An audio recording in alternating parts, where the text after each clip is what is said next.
Ito, grabing init.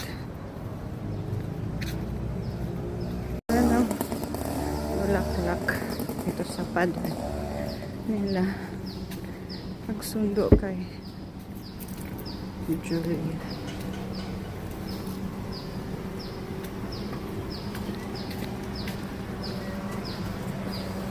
Tapos, ang school ni Julia, nandyan.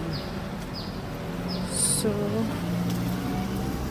malapit lang sa ano ito? Na building nila. Hanggang pumunta kasi bibili ako ng books ni Julia. Siyang itsura. So, may hindi ba? Kasi baka umulan. Ako sa school ni Julia. Malapit lang. So,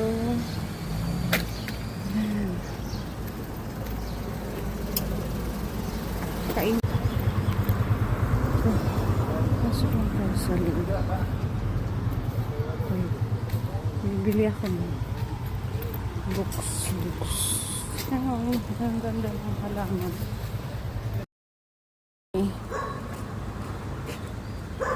Ang aking sinusundo, ang buhok murag aswang.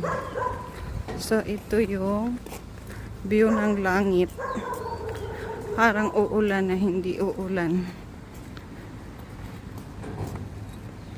Kasi yung mga bahay nila dito ganyan.